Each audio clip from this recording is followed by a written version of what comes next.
Doctor detective enemy ये एक ऐसे डॉक्टर पर बेस्ड है जो कि बहुत ही ज्यादा इंटेलिजेंट है और ऐसे केसेस को सॉल्व कर देती है जिसे बड़े से बड़े डिटेक्टिव से नहीं कर पाते हैं। ये इन्वेस्टिगेशन पैथोलॉजी डिपार्टमेंट की वाइस डायरेक्टर है, जहां डॉक्टर्स नई नई बीमारियां और उसके इलाज का पता लगाते हैं। तो चलिए शुरू करते हैं। इसके फर्स्ट एपिसोड में हमें दिखाया जाता है कि एक लड़की कंप्यूटर्स के बीच बैठकर कुछ रिसर्च कर रही होती है। वहीं हॉस्पिटल में एक बच्चा आता है जिसके पूरे बॉडी में पेन हो रहा था। कोई भी क्लिनिक उसकी बीमारी का पता नहीं लगा पा रहा होता है।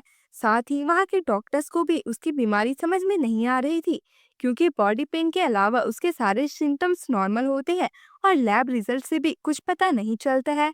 फिर वो दूसरे पेशेंट के पास जाते हैं जिसके पेट में बहुत ज्यादा दर्द हो रहा था।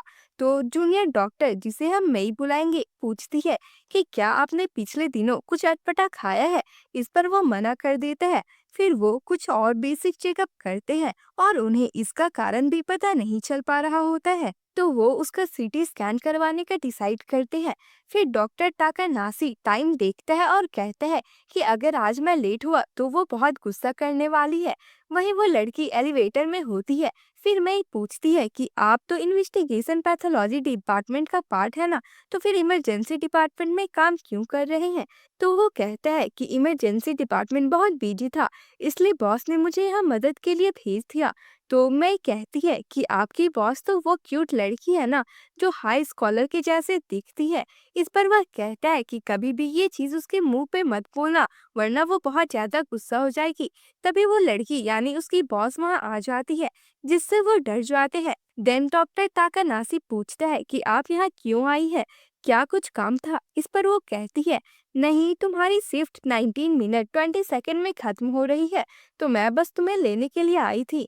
देन में उसे हेलो बोलती है तो वो पूछती है कि तुम कौन हो। इस पर वो अपना इंट्रो देते हुए कहती है कि मैं फर्स्ट ईयर रेसिडेंट हूँ और मेरा नाम कोनोई के मई है। मैं आपके साथ काम करना पसंद करूंगी, डॉक्टर एमेकू। इस पर वो कहती है कि मुझे डॉक्टर एमेकू मत कहो, इस प्लेस को मेरे दादाजी ने बनाया है, तो यहाँ पर कई सारे एमेकूज हैं। तुम मुझे डॉक्टर टकाओ बोल सकती हो। फिर मैं पूछती है कि आप डॉक्टर ताकानासी को कोतोरी क्यों कहते हैं। इस पर वो एक्सप्लेन करती है कि ताकानासी को कहानियों में लिटिल बर्ड्स के बदले लिखा जाता है और मेरा नाम ताकाओ है, यानी बाज। तो यहाँ बस एक ही बाज हो सकता है, इसलिए इसका नाम कोतोरी है, यानी कि छोटी चिड़िया। ये नाम के पीछे की कहानी मेई को काफी अच्छी लगती है और वो कहती है कि क्या मैं भी आपको डॉक्टर कोतोरी बुला सकती हूँ। इस पर वो मना कर देता है, लेकिन गाइस हम तो इसे डॉक्टर कोतोरी ही बोलने वाले हैं। फिर ताकाओ कोतोरी को जल्दी चलने के लिए कहती है, तो वो कहता है कि मैं अभी नहीं जा सकता हूँ, दो पेशेंट्स का इलाज करना बाकी है और उनकी बीमारी का पता नहीं चल रहा है। इस पर ताकाओ कहती है, अच्छा तो ये बात है, और कंप्यूटर पर उनका रिपोर्ट देखने लगती है। उसके बाद वो उस बच्चे के पास जाती है और खाने की चीजों पर नजर दौड़ाती है। देन वो उसके आंखों को चेक करती है और कहती है कि विटामिन ए की मात्रा बढ़ने के कारण इसे बॉडी पेन और वोमिटिंग जैसी चीजें हो रही है। फिर वो उसकी मदर से पूछती है कि आप इसे ब्लूबेरी स्नैक और विटामिन ए की गोलियां दे रही हैं, है ना। तो उसकी मदर इससे एग्री करते हुए कहती है कि डॉक्टर ने कहा था कि ये इसके आंखों के लिए अच्छा है। फिर आगे ताकाओ कहती है कि इसे रिकमेंडेशन से ज्यादा देने पर इसकी आंखें तो ठीक नहीं होगी, बल्कि कई और बीमारियों का कारण बन जाएगी, इसलिए किसी चीज को ज्यादा मात्रा में न दे। फिर वो इंस्ट्रक्शंस को अच्छे से फॉलो करने के लिए बोलकर दूसरे पेशेंट के पास चली जाती है और आसपास अच्छे से ऑब्जर्व करके पूछती है, क्या आज आपने मछली खाई थी। इस पर वो हाँ कहता है। तो ताकाओ कहती है कि ये पैरासाइट से इन्फेक्ट हो गया है और कोतोरी से दूसरे डिपार्टमेंट में कांटेक्ट करने के लिए कहती है, जहां इसकी आगे की इलाज होगी। तभी मई काफी हैरान होकर पूछती है कि आपको ये कैसे पता चला। इस पर वह बताती है कि इसके आधे डार्क चेहरे से पता चलता है कि ये एक टोपी पहनकर काफी टाइम धूप में बिताता है और इसके एज देखकर नहीं लगता कि ये कोई जॉब करता होगा। इससे पता चलता है कि उसका एक हॉबी है और उसके हाथ में लगा छोटा चोट वैसा ही था जब हमें हुक से मछली निकालते हुए लग जाती है। और क्योंकि ये काफी ज्यादा भूखा था, इसने कच्ची मछली खा ली होगी और इस तरह से उसके पेट को पैरासाइट ने इन्फेक्ट कर लिया। ये सुनकर मई तो काफी इम्प्रेस हो जाती है। तब तक कोतोरी भी कॉल करने के बाद वहाँ आ जाता है। तो ताकाओ कहती है कि अब हम अपने स्टडी सेशन को टाइम पे स्टार्ट कर सकते हैं। इस पर मई पूछती है, क्या मैं भी ज्वाइन कर सकती हूँ? तो ताकाओ हाँ कह देती है। फिर मई पूछती है, लेकिन ये स्टडी सेशन किस बारे में है? तो ताकाओ बताती है कि ये जुरासिक पार्क के बारे में है। ये सुनकर मई कंफ्यूज हो जाती है। तो फिर वो एक म्यूजियम का पोस्टर दिखाते हुए कहती है कि कोतोरी ने टायरानोसॉरस रेक्स को नहीं देखा है, और अगर तुमने ये मास्टरपीस नहीं देखा है तो तुम टॉप टेक्नीशियन कैसे बन सकती हो? तो ये मेरी ड्यूटी है कि मैं अपने डिपार्टमेंट के फिजिशियन को इसे दिखाऊं। तभी कोतोरी को एम्बुलेंस टीम की तरफ से एक कॉल आता है, जिसमें वो बताते हैं कि हम 15 मिनट में एक पेशेंट को लेकर आ रहे हैं। तो कोटोरी उनसे और इन्फॉर्मेशन पूछता है ताकि वो पहले से तैयारी कर सके। तो वो बताते हैं कि ये अपने 20s में है और इसका एक पैर कटा हुआ है और हम इसे अभी सीपीआर दे रहे हैं। तो कोटोरी कहता है, ठीक है, बाकी चीजें हम इसके आने के बाद देख लेंगे। तभी कॉल पर उसे कुछ और बताया जा रहा होता है, जो कि वो नहीं सुनता और कॉल कट कर देता है। देन वो नर्सेस को बेसिक प्रिपरेशन करने के लिए बोल देता है। तभी ताकाऊ वहां आकर कहती है कि हमारे स्टडी सेशन का क्या? इस पर वो कहता है कि मेरा शिफ्ट अभी खत्म नहीं हुआ है, तो मुझे इस पेशेंट को देखना ही होगा। हम उसे बाद में देख लेंगे। और यहाँ ताकाऊ कुछ भी नहीं कर पाती है। फिर थोड़ी ही देर में पेशेंट को वहां लेकर आया जाता है। तो कोतोरी उसके पैरों में ब्लू पेंट नोटिस करता है। फिर वो लोग उसे इमरजेंसी बेड पर शिफ्ट करते हैं और उसका ट्रीटमेंट स्टार्ट किया जाता है। सबसे पहले कोतोरी मई को उसे इंजेक्शन देने के लिए कहता है, एंड उसका पैर देखकर ऐसा लग रहा था जैसे कि उसे किसी जानवर ने काटा है। तभी कोतोरी नोटिस करता है कि पेशेंट की बॉडी बिल्कुल भी रिएक्ट नहीं कर रही है और मशीन पर भी उसकी पल्स रेट सब 0 बता रहा होता है, यानी कि वो पहले से ही मर चुका था। तो कोतोरी कहता है कि आगे का मामला पुलिस देख लेगी। तभी मेई डर कर सुई को नीचे गिरा देती है, क्योंकि उसका ब्लड ब्लू था, जिसे देखकर सभी लोग हैरान रह जाते हैं। तो एम्बुलेंस वाला बंदा बोलता है कि हमने कॉल पर बताने की कोशिश की थी, लेकिन कॉल कट हो गया था। तभी वहां ताकाओ आ जाती है, जो पेशेंट को देखकर कहती है, लगता है इसे कोई बड़े जबड़े वाले जानवर ने काटा है। फिर वो डेविल स्माइल देती है और कहती है, एक ब्लू ब्लड वाला इंसान जिसे किसी बीस्ट ने काटा है, ये तो काफी इंटरेस्टिंग बात है। फिर थोड़ी ही देर में वहां पुलिस आकर मामले को संभाल लेती है। तो ताकाओ डिटेक्टिव नारुसे से कहती है कि अगर आप मुझे कुछ इन्फॉर्मेशन देंगे तो मैं आपकी हेल्प कर सकती हूँ। इस पर वो कहता है कि इसकी कोई जरूरत नहीं है, हम इसे देख लेंगे। तो ताकाओ फिर से कोशिश करती है, लेकिन डिटेक्टिव नारुसे मना करते हुए कहते हैं कि पुलिस ऑलरेडी काफी बिजी है और हमारे पास तुमसे डील करने का टाइम नहीं है, तो तुम इससे दूर ही रहो। फिर ताकाओ अपने ऑफिस जाते हुए पूछती है कि वो खड़ूस डिटेक्टिव कौन था। इस पर कोतोरी बताता है कि वो तानासी स्टेशन से डिटेक्टिव नारुसे थे। फिर वो बिल्डिंग के सबसे रूफटॉप पर बने कॉटेज में आ जाते हैं, जिसे देखकर मैं हैरान रह जाती है।